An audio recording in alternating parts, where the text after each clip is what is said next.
We're back for another week. Jack, how are you doing? Doing well. How are you doing? My Cougs, they're going bowling.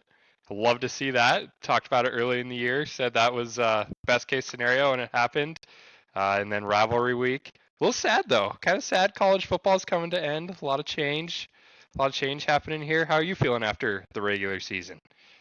Feeling feeling pretty good. A little nervous about Notre Dame, so we'll kind of get into some of that. But basically, sounds like it boils down to Texas Tech beating BYU for Notre Dame to get in. But who knows? Maybe one of the college football playoff committee people just completely forgets of how the system works and they just vote a certain way and I don't know. They don't know what they're doing still, so I could still see some mess ups. Yeah. The the hard part about the committee, dude, I swear anymore, is it's all just subjective in opinions. Like they're like, yeah, head to head matters, but nobody knows how much it really matters. And then they're like, oh, bad losses matter. Nobody knows how much that really matters. And it's like, please schedule tough games early in the season, non-conference. Does that matter? It's they need to go to like some sort of computer ranking where it's just like this is what you have to do to get in the playoffs, and it's not like we go into some closed doors and come out and 12 teams are happy and five that are in the hunt are like, well, what the fuck? We have a great reasoning of being in ourselves. Yeah, I mean, I think there's so many different ways to change it, but what I want is just the best 12, honestly. I don't care about the conference championships. I don't care about the group of five as much as people are going to hate on that. I love the group of five. I love watching the group of five, but when it comes to a playoff, I want the best 12 teams. And I think in order to do that, you have to get rid of all this criteria stuff with conference championships and auto buys to get in the playoff and auto whatever. So that's my thoughts on it. Yeah, and I understand that, especially coming from a Notre Dame fan. Do you think that Notre Dame, if they get left out this year, they might reconsider joining a conference? No, I don't think so because it's their fault. They lost two games. Yeah, You go 11-1 or you go 12-0 and you're auto in if you're Notre Dame. yeah. I mean, a thing I want to talk about, do you want to just like go through and say like which teams are just absolute locks no matter what happens this week, they're in, and then we can kind of talk about the bubble teams and then teams that are in with a win sort of thing. Yeah, let's do it. So just auto in. We can start with Ohio State. I think we can Yep. all agree on that. Ohio State, Indiana. We can both agree on that. Yep, I think Georgia, Texas Tech, Ole Miss, Oregon, Texas A&M, all those teams. I know Texas Tech is playing, but the others aren't. But they're Yep. 7 or higher. I think there's no way those teams can get dropped out. Yeah, and then Oklahoma, they're not playing. I think they're Yep. in. Uh, and then here's where it comes tricky. I think that reasonable judgment say that Alabama's playing this week, even if they lose, they should be in. And I agree. But I think that there is a 0.1% chance that the College Football Playoff Committee messes this up and they penalize you for losing an extra game. So I think Bama's in, but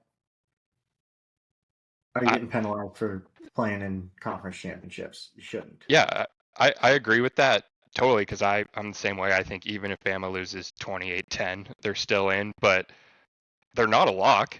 I mean, we've seen shit can happen. There was a little bit of a precedent set last year with SMU. If you remember, I think they were about 8, 7, 8 range. They lost to Clemson. I think they only got dropped a spot. So I'm wondering, do they lose to Georgia and drop a spot? And then it kind of eliminates the head to head between Notre Dame and Miami because you'd have Notre Dame a spot ahead of Alabama.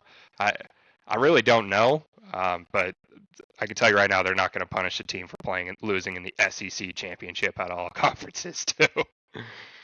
The only thing is if they lose by 30, I think they might not. Yeah, yeah, that's always a possibility. Small chance, very small chance that they do A lose by 30 and B still don't get in. So Yeah, yeah, and then BYU is kind of similar situation where they're gonna if they end up losing a conference championship, it's almost a punishment. Like They're not. I mean, they're probably out. But the fact that the conference championship is deciding whether or not you're in or out as an 11-1 team is pretty frustrating.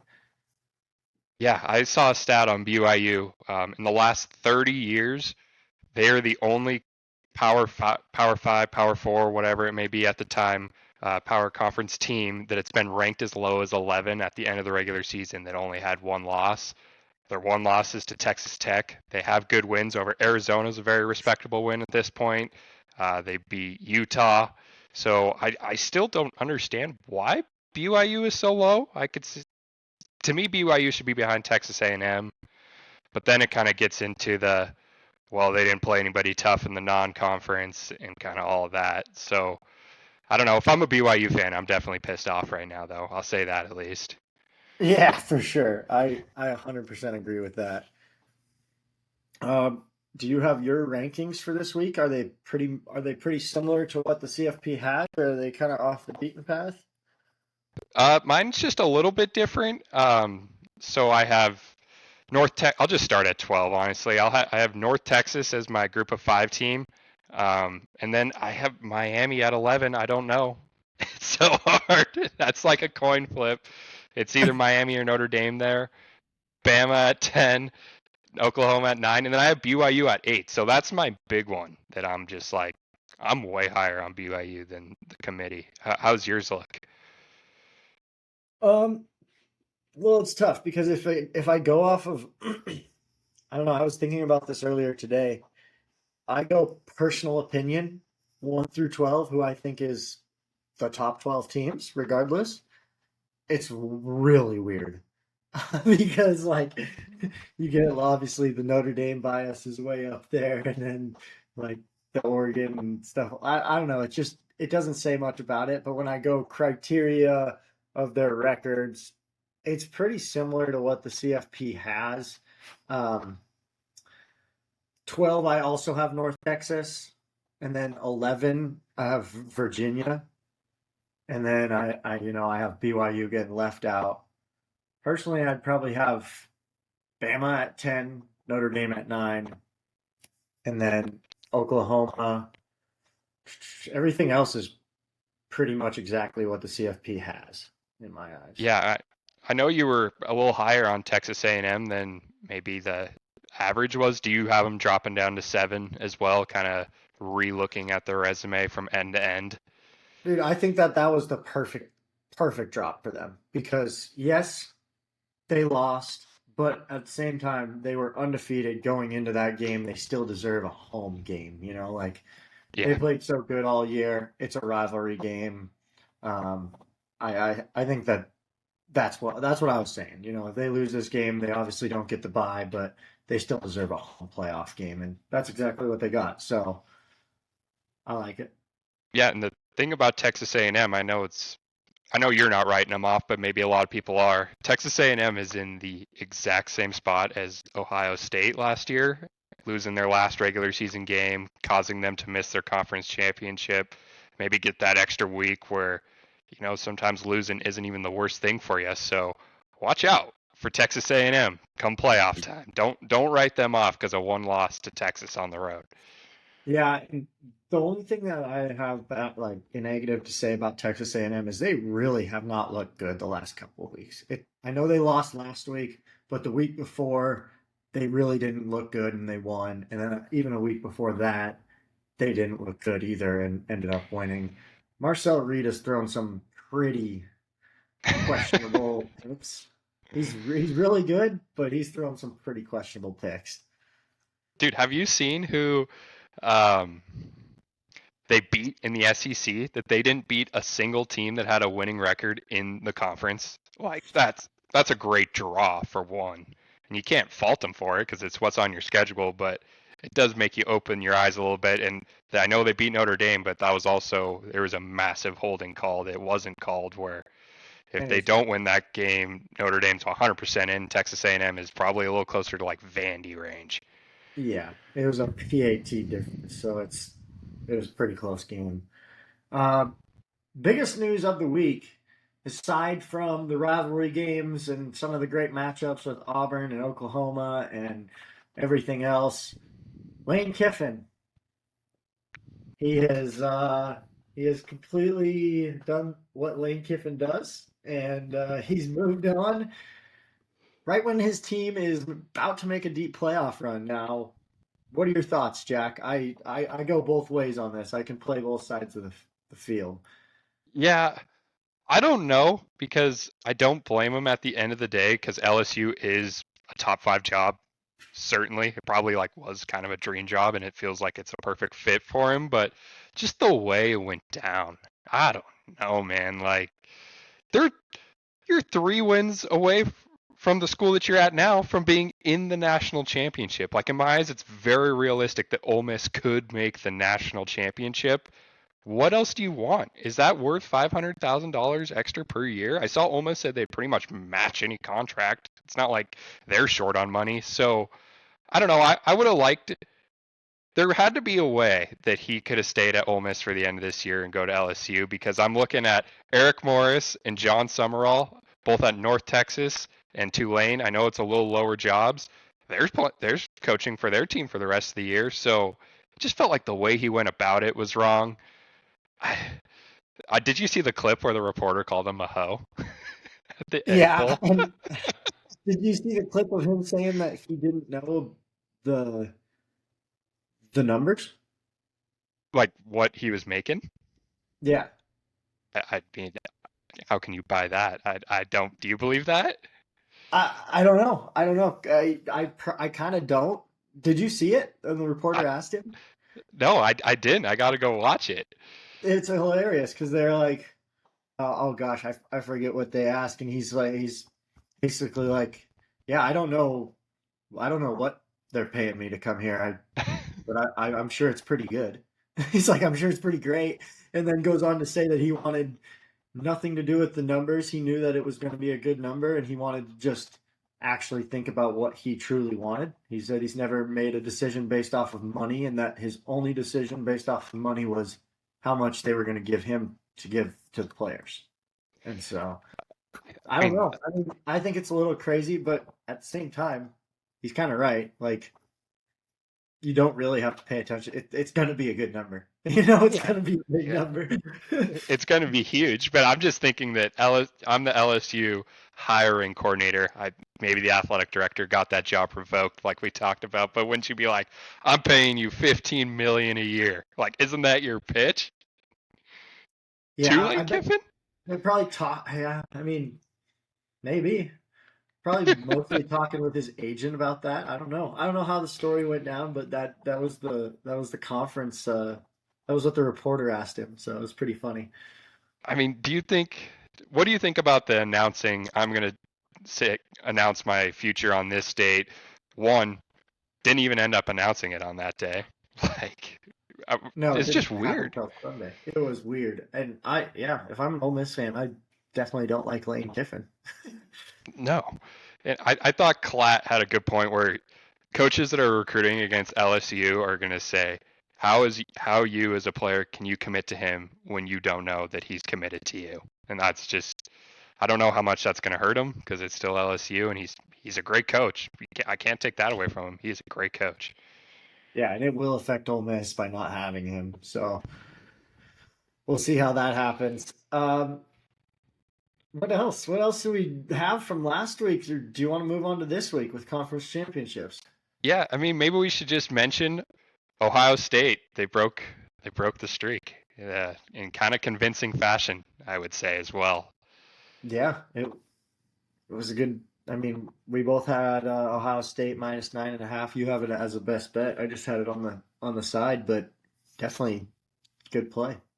I My favorite part from that game. Tell me you saw the mascot stomping out a X in the snow across the M in the Michigan logo in Yeah, the end I zone did and then see drawn the that. Ohio. That's great mascotting right there. That's like He teach knows his tape. Yeah, they're gonna when you're putting on the huddle, that clip's going viral in mascot land over there. Yeah, and a little dramatic 5 minutes with the questionable Jeremiah Smith bobbling it over the goal line, and then the ref getting hit in the face, headbutt Yeah, basically. Um, yeah. Pretty crazy 5 minutes. What do you one? I feel like in any other game that player is ejected instantly. I don't know how he didn't get ejected. I Do don't you know. agree? He headbutted him with a helmet on. Oh, yeah, there's a still shot of him against his nose. And then the Jeremiah Smith, I don't know. I like to like kind of be a rules nerd. That was a tough one because he clearly had possession before he entered the end zone. The 5 sec or the point 0.5 seconds he was going over the end zone, he kind of lost it and then lands out of bounds. I think by the letter of the law, it probably is a touchback, and it It kind looked of like it. changed the game. Yeah, and I mean Michigan had their chances. They could have been up 14-0 to start that game, and instead they settle for two field goals and it's 6-0. Yeah, and God, it just Ohio State comes out in the second half, throws the bomb to Carnell Tate, and you kind of just saw the writing on the wall because in all these Michigan wins against Ohio State, they've never been coming back. They get up on them early and they've leaned on them, and once Ohio State got up early, it just felt like Michigan wasn't built to come back from that. Definitely not. Definitely not. Well, do you have any games that you want to go to start the week off? Yeah, I was thinking, let's go. We got our big games on Saturday. Let's get a couple of these Fridays out of the way. Let's go to the American. I'm pumped up for the American Championship. Yeah, that's going to be great. North Texas taking on Tulane. I don't have all the sites on, the where they're playing these games, So, but do you know? I, yep, this is the only one that I think we're going to talk about. This game is at Tulane. Whoa, why is Yeah. that? They always do So that? this is a true road game. It's just the American. A lot of conferences don't play neutral, like a lot of the smaller conferences. I don't know if it's a cost thing, but it's just North Texas at Tulane. So Wow. that throws a wrench into everything. And North Texas is still a 2.5 point favorite. Yeah, weird and a high total too. Yeah, I mean I mentioned it a little earlier when we were kind of talking playoffs and Kiffin, but I was really surprised. Both Eric Morris, the North Texas coach, and John Summerall, they both took jobs. Morris at Oklahoma State, Summerall at Florida. They're both coaching in this game, which means both quarterbacks are playing, and I love that. Let's end the season right. I was complaining about this to you earlier. It sucks that sometimes it feels like the climax of college football was last week, and we still have 2 months to go. So I love that these two teams are still playing hard. North Texas, they're first in points, passing yards, rushing yards, plays per game, and red zone efficiency in the American. So I kind of like North Texas here. Scares me that they're on the road, but it feels like the Vegas begging you to take Tulane with this being just a true road game. Yeah, I feel the same way. One Vegas is begging you to take Tulane as a home dog. It's that Friday night slot, dude. Home dogs Friday night are freaking unbelievable. Tulane's 3-0 against North Texas. So there's a little revenge factor for North Texas. I don't know. This is such a bad spot for me because I want to take North Texas and I think they're gonna win. But it's Friday night home dog, and Friday night home dogs are like so money on Friday. So I'm just gonna say fuck it. Tulane money line. Oh, going with the dog and the home dogs. It's been in the American. It's the American in the ACC that has really been producing those upsets. It's unreal. Yeah, and then the only other thing I would like to add on this game, we'll talk ACC in a little bit, but this one is no matter what, winning you're in the playoffs. This is the G5 conference. The winner is in.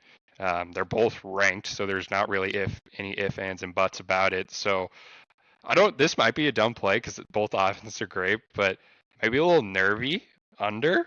Like kind of a slow start. The total's so crazy high that if we get off to like a 3-0 first quarter, early nerves, you need a perfect 3 quarters to get to that number. True. I don't hate it. Uh, don't love it with this North Texas quarterback throwing for like 600 yards and getting a school record earlier this year. I don't know. Scary offense on these teams. Is this for sure winner in, or does James Madison matter at all? Are they done? Uh, so both these teams are higher ranked by at least three. Or no, North Texas 24, James Madison is 25. So and Tulane's 20. So whoever Okay. wins, they will be that um, top team.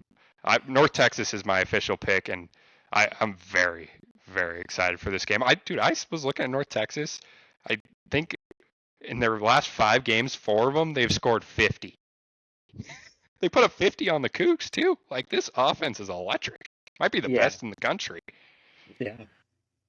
Yeah, that's going to be a great game. Those Friday night games have produced incredible games all year long. Uh, do you want to go to the? Do you have anything on the Mountain West? Do you have a play out of that, or do you want to move to Saturday? Yeah, I got a couple things I want to just mention in the Mountain West. This game, Boise State's -4.5. The game's in Las Vegas, so neutral here. I guess not really neutral because they're playing UNLV, who is in Las Vegas, obviously, but it's at the Allegiant Stadium, the Raiders Stadium. The Boise State QB, Maddox Madsen, is back in practice. He's fully practicing this week. He's been out the last 3 weeks, so I know Boise State's not been looking pretty. I've watched them. It was rough against San Diego State.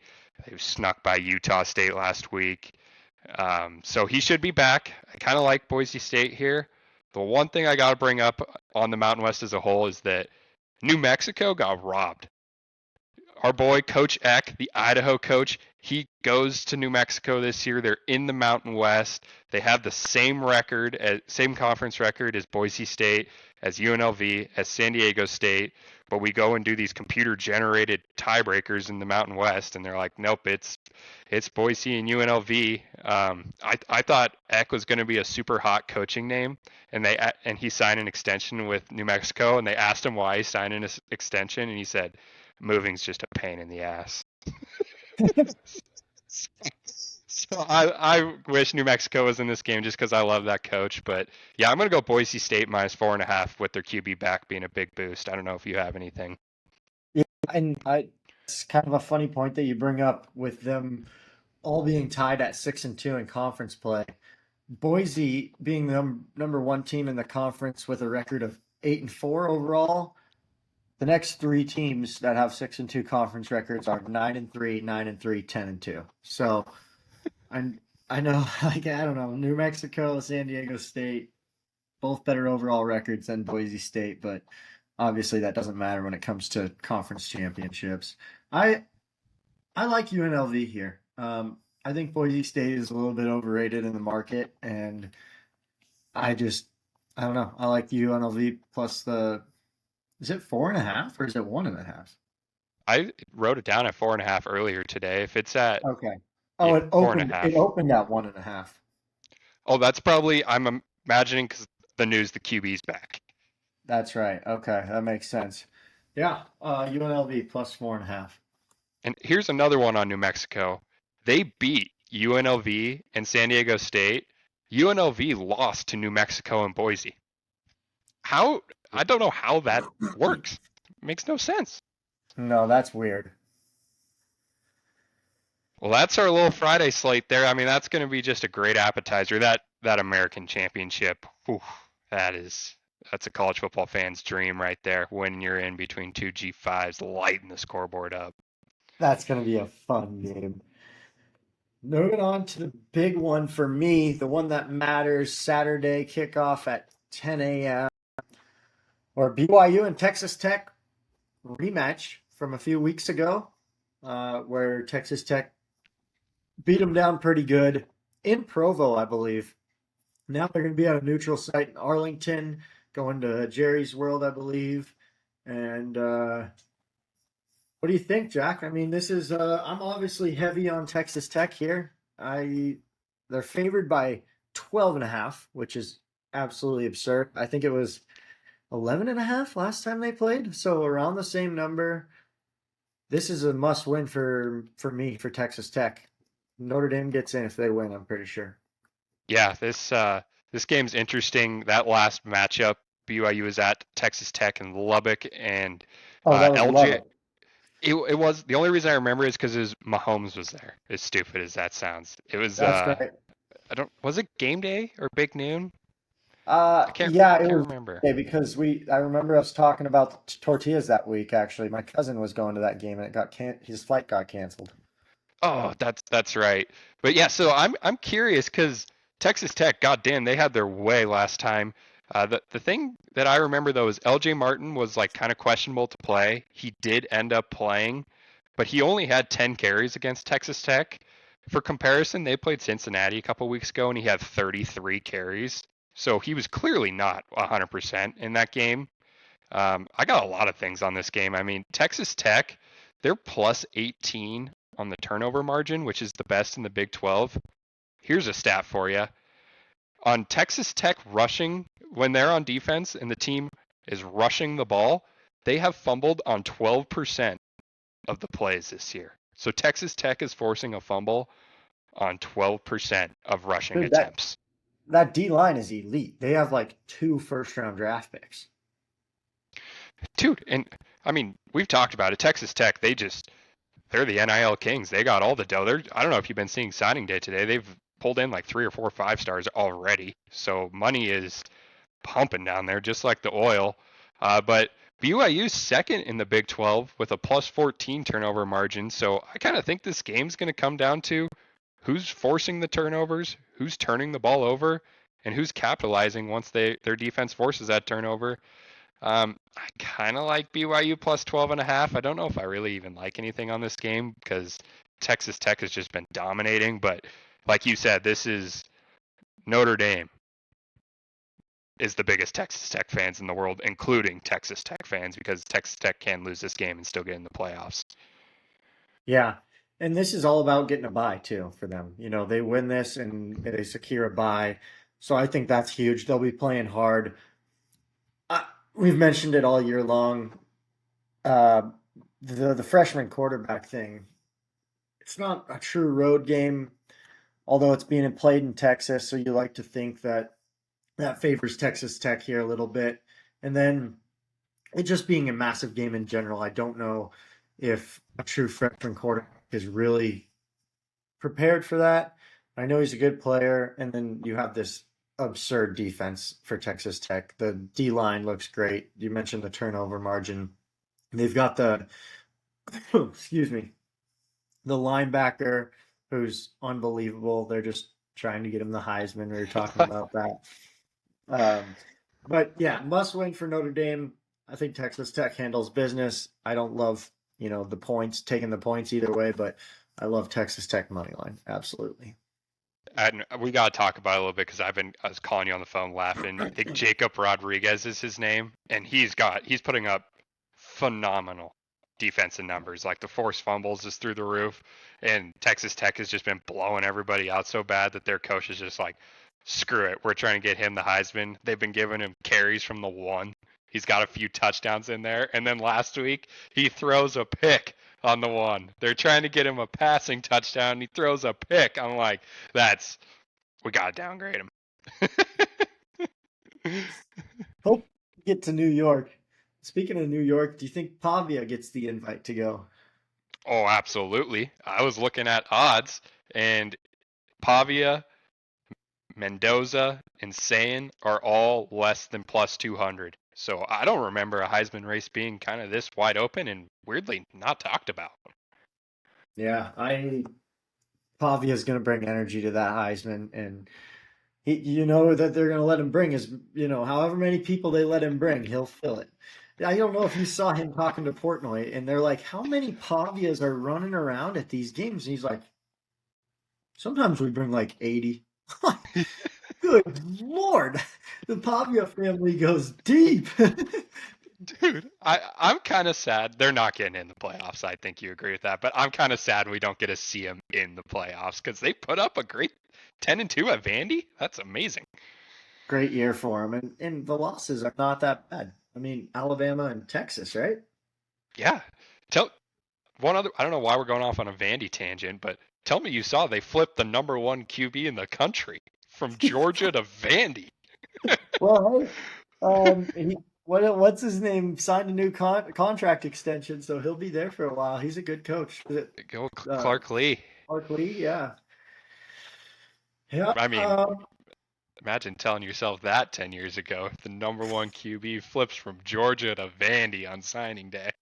Yeah, that is unreal. Moving on, let's go down to the big conference, the Southern Conference, Southeast Conference Championship, where Georgia and Alabama will rematch as well from earlier this season, where Alabama won in Athens. Alabama, we talked about it earlier in the show. Alabama's been kind of kicking the shit out of Georgia for a long time now. They're like 9-1, I think. And I don't know. This is a huge game. I think this is also a big game for. Is Georgia 100% getting a bye, or is this if they lose this, Eh, are they? I would say yes. It feels like they're going to have a hard time giving three Big Ten teams a bye and not a single SEC team a bye, but that's a good question. They could at least drop, I'd say they'd at least drop below Texas Tech. And that makes you wonder, like, why play some of your dudes? Like, if you're gonna get this bye, why rest? Why not rest a couple guys? I mean, that's the age-old question, and I would not like to see that happen at all. I mean, that would suck just for as a fan, but it's a possibility, and it's if it does, that's something that the CFP is probably going to have to change or remove conference championships. I just love conference championship week so much. I don't want to see that happen. And I don't think it will happen. I brought it up because it makes sense in terms of long term success. But there's these coaches have incentives to win these games. These conference championships matter a lot. So, you're always going to be playing hard to win a conference championship. I don't think that happens at all, but it Ex- doesn't. It makes sense in my mind. yeah, and I mean it's the other conference championship that we're going to talk about later is the one where you really could see it happen because I think those two are both locks to have buys. But back onto this Georgia Alabama game, you mentioned it. Alabama, they sold. They own Kirby Smart. I don't know how else to say it. He can't beat them. It doesn't matter if Nick Saban's there or DeBoer's there. Um, I don't know why that is. I mean, I think Georgia over the last 8 years has probably been better consistently than Alabama, but it feels like this SEC championship, also the SEC championship being Alabama versus Georgia, just feels right. I don't know about you. I just love to see that matchup. Yeah, and Um, then Mercedes-Benz Stadium, it just fits. yeah, Georgia going back-to-back games in the Benz Stadium. I It's mean, basically the home turf at this point. dude, 70 passing yards from Gunnar Stockton last week. Do you read into that at all, or do you think they were just going close to the vest, get the win, get out of there? That's it. Dude, so I watched that entire game and it was quarterback power versus quarterback power. It looked like Riley Leonard was out there again. Uh, but you had Haynes King on one side of the ball running it, and then Gunnar Stockton on the other side of the ball just running it. And it was just kind of a back and forth game, very low scoring, which different than last year where they put up 88 points or something. Um, but yeah, I mean, they just ran him a lot. Like they just really ran him a lot, and he didn't throw the ball great, but he didn't throw the ball horrible when he did. I think Georgia's playing really good ball right now, and I don't think Bama's playing their best ball of the season. I like this being in Mercedes Benz where Georgia is very familiar. I think that Kirby Smart's going to have to win one of these at some point, and so I'm going Georgia minus the 2.5. I I just trust them more. I think they're playing better. I think they win this, get the stay at the 3 seed, and get the bye. Yeah, I went back and forth on this game quite a bit.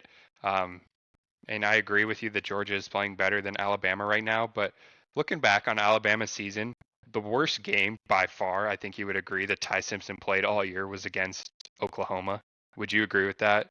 Yeah, And I believe the reason he played so poorly in that game is because their D line was just all over him all game. I think Oklahoma's got one of the best D lines in the country up there with Texas Tech, Ohio State. So he was just flustered. He was under pressure. This one shocked me. Surprisingly enough, Georgia is ranked 17th in the SEC in total sacks and sacks per game this season. So they're pretty much dead last in the conference when it comes to their pass rush.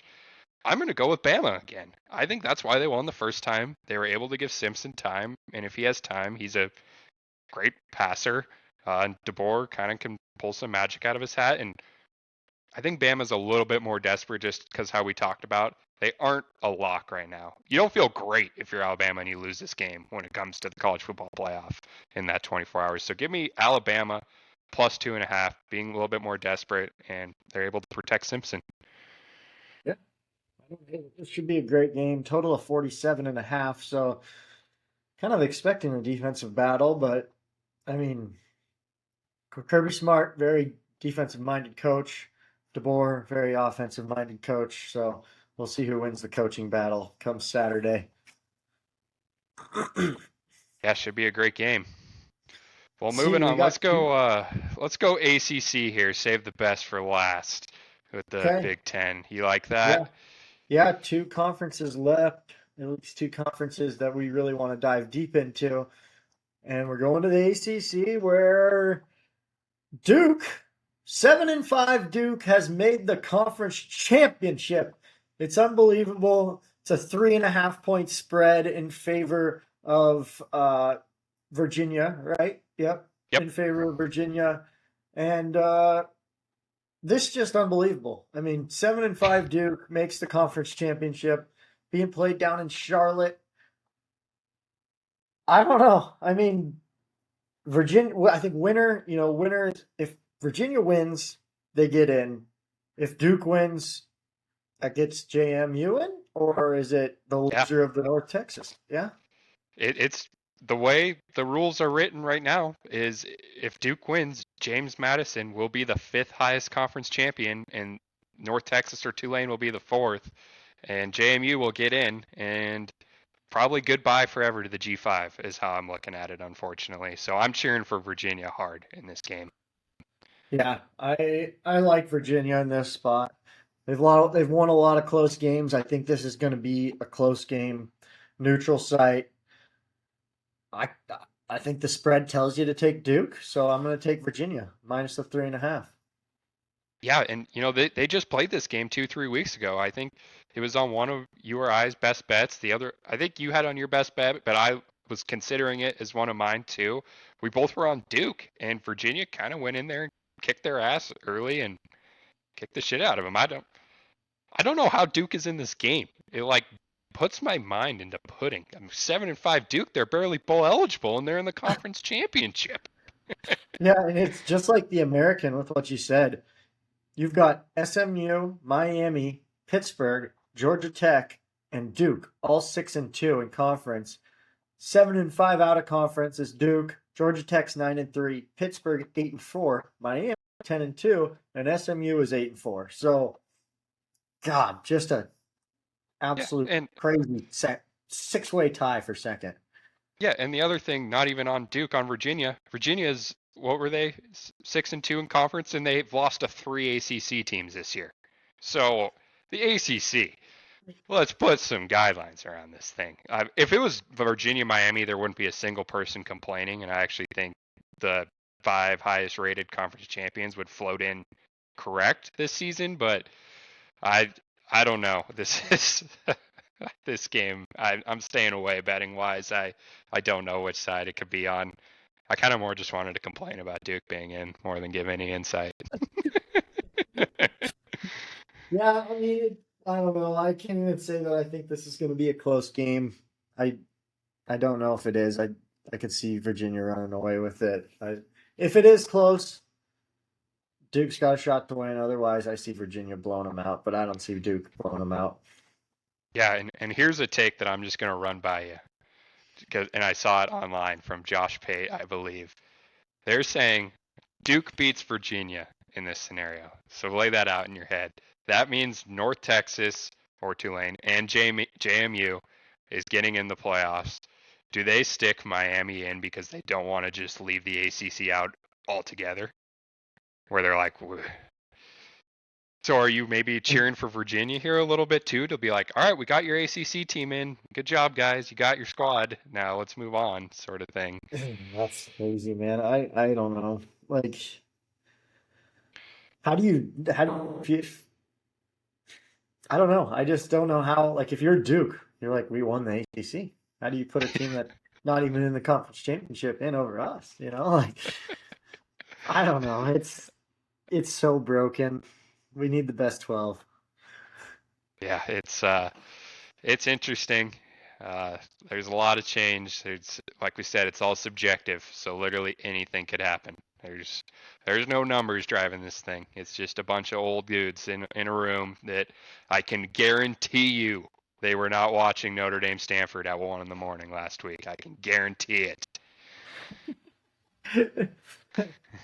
Well, going to the last game, um, where two undefeated teams will be matching up in Lucas Oil, Indianapolis, Indiana.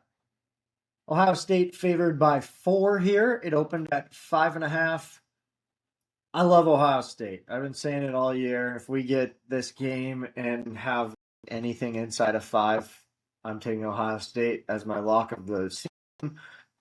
I think that their speed, their physicality, their their Jimmys and Joes are better than Indiana's Jimmys and Joes. And I know that Kurt Cignetti is a great coach, but I also think Ryan Day's a great coach. And all he does at Ohio State is win. And they won the big one against Michigan. I don't think there's many flaws in this Ohio State team. Let's put it this way: I think that Ohio State playing their worst ball is far, far, far better than Indiana playing their worst ball. So Ohio State minus the 4 here all day. I absolutely love it. Yeah, I love the Big Ten championship too. My favorite part of the Big Ten championship is it's actually a night game. We get these big Big Ten games off the 10 a.m. spot, and that means we get Gus the Bus and Klatt rolling at night. Maybe Gus has a couple cocktails in him. Who knows? I would A love to couple see lines of that. coke, probably. He's going to be going crazy. I'm pretty sure he already gave Mendoza the Heisman. So what are we going to do if Sane goes in there and lights it up? This game is in Indiana. It's in Indianapolis, being in the Lucas Oil Stadium, the Indianapolis Colts Stadium. So I don't think it's going to matter. Ohio State has the best traveling fan base in the country, in my opinion. I think if this game was in Alaska, they'd sell it out. It doesn't really matter. But I'm right with you. I love Ohio State this week. Ohio State for Big Ten rankings, their defense is first in points allowed per game, yards per play, tackles for loss, interceptions, red zones, passes defended, and red zone defense. So I don't know if there's any more defensive stats. They're first in everything, pretty much. It's Yeah, it's a very good Ohio State team. I like Ohio State a lot here.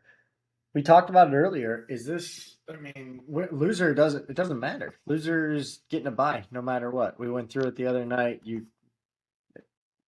Losers yeah, getting a bye. yeah. I mean, we talked about because we were like assuming Ohio State wins. Oh, does Indiana drop? Well, Oregon's at 5. They're not dropping below Oregon. So I think worst case scenario, Indiana goes to 4. I think if Ohio State loses, I don't see Texas Tech hopping them.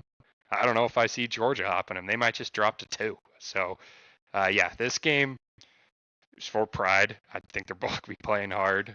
Um, but Cignetti got a little weird in these big games last year, so maybe you see some punting down a couple possessions late, trying to do a little scoreboard magic. Who knows? But 1v2, we've been waiting for this matchup all year. We'll know. We said we're gonna get every question we've had answered after this game, so I can't wait for that. If we were in the BCS era, this would be the national championship.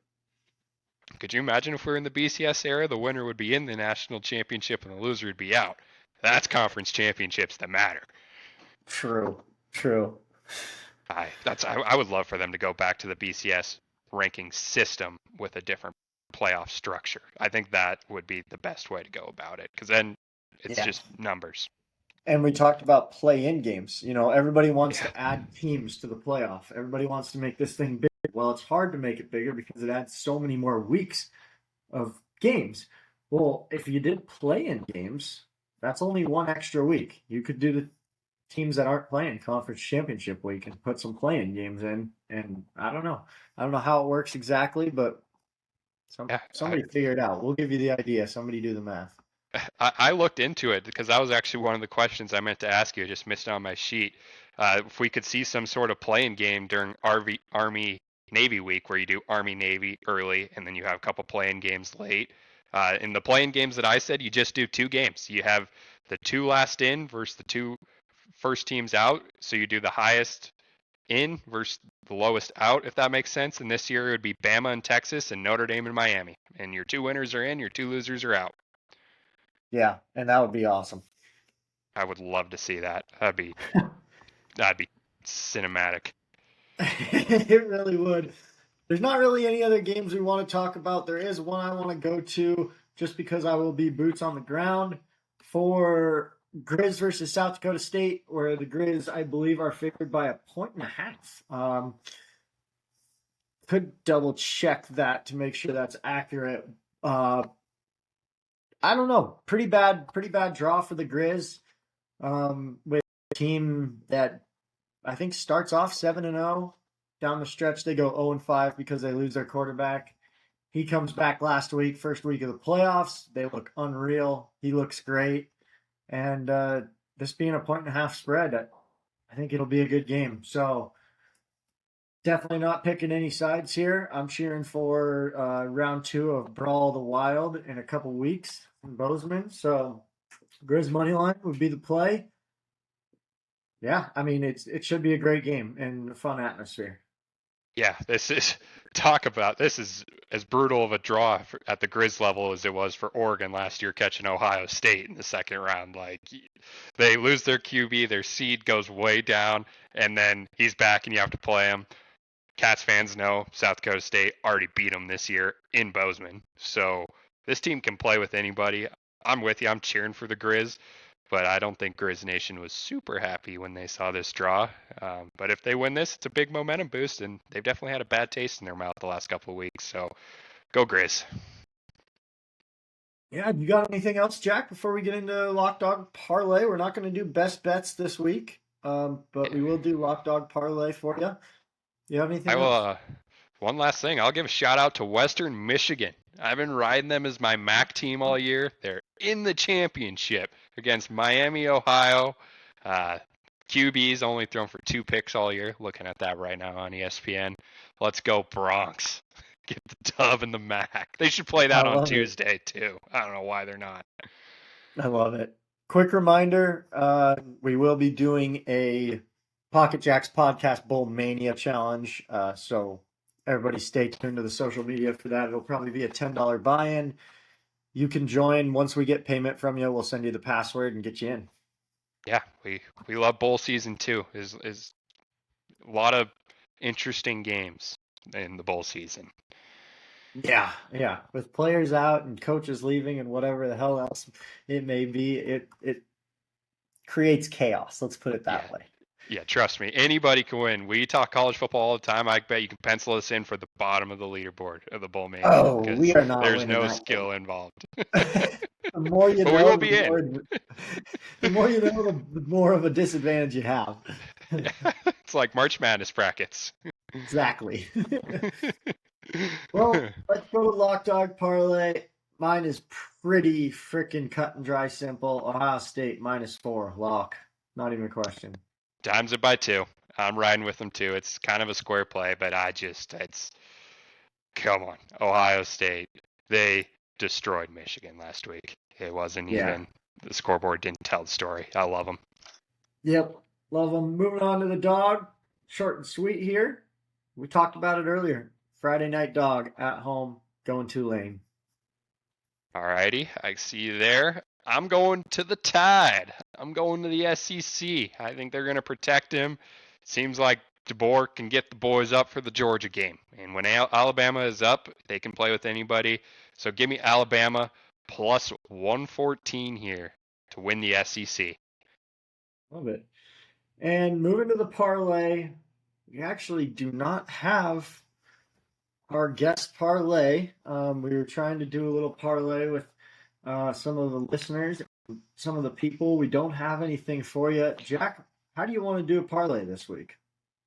This feels like just 3 money lines. Keep it simple. It's a lot of good Yeah. games here. Do you want to I go to mean, that Mountain West game? Or wait, you're on Boise there, aren't you? Yeah, I am. Let's Should we? I mean, go. should we just Should do we go? Ohio State just as one of them? Let's keep them Or out. Well, I okay, guess yeah, we'll throw them in there. Throw them in there. Do you want to do JMU? I'm down. I mean, they're going to be minus a lot of points, but I'm down. Let's throw them in. Let's see what that one's at. We could go Texas Tech too. I know you're a big Texas Tech fan this week. We're not really on them. Maybe we get a little action Oh, on Texas Tech. yeah, the JMU is 23.5 point spread. So yeah, let's go. We'll go Texas Tech, Ohio State, and you want to go I, Virginia? it's ugly, but let's do it. I'm not cheering for Duke. I All right. don't. I don't want to see that happen. All right, I like it. So Pocket Jacks parlay, Virginia money line working backwards, two forward. Virginia money line, Ohio State money line, both at 6 o'clock on Saturday night, and then a Friday night game with um, with Texas another Tech. Saturday game, 10 a.m. Texas Tech money line. Yeah, we'll get those odds out for you. Hopefully we can give you guys a winner on the parlay. The parlay, we're gonna go hit the lab this off season. I mean, we got a couple minutes here. What are we doing for our picks in the playoffs? How do we want to do this? Let's just hash this out on the pod. Um, so I think we got to go lock dog parlay, keep it the same Okay. as we've had it, and then there's almost not enough games for best bets, and with them being spread out over like weekdays too, with New Year's Eve and whatever else is coming along, I don't know, just a weird schedule. I don't know if we include best bets. Yeah, it might just be because I'm the only thing I'm worried about is if we do a dog the first week, are we just signing up for a loss? Because do you remember last year the dogs didn't win at all? Yeah, but I could see some this year. Like have Ole Miss in there. I could see them getting Okay. upset. I mean, Yeah, dude, I it, would it love they to might see be it. sparse, but I think we keep it in. Hopefully, this year's a little different than last year. Yeah, just this popped in my head. I would love to see North Texas play Ole Miss. I'm taking North Texas that game if they have their coach and Ole Miss doesn't. Well, yeah, and you're just gonna have a lot of talent on the outside. Like these road games, you're gonna have Notre Dame, probably Alabama. So that's two pretty talented teams you could go with. So yeah, let's keep the dog. We'll go lock dog parlay, and then we'll try and get a viewers parlay going together. So we'll put a little poll on the story. Yeah, if you're still here, give us a little feedback. Come on. Who knows if anybody's listening right now? If they are, we need you guys' feedback. We're trying to give you guys winners. We're asking you for them. That's how desperate we are. We can't pick them. We don't need help. Well, you got Well, anything else here? no, everybody enjoy conference championship week. There's not a lot of games, but there should be some great ones. If you're not tuning into some of these bigger games, look for those FCS games. They're in the playoffs, and there should start to be some decent FCS football going around. The other thing is we're going to start getting some weather with some of these games, some whiteouts. So look for that. Those are always fun games to watch. Yep. Go Cougs. We're going bowling, baby. Go Irish. We need it. We need it.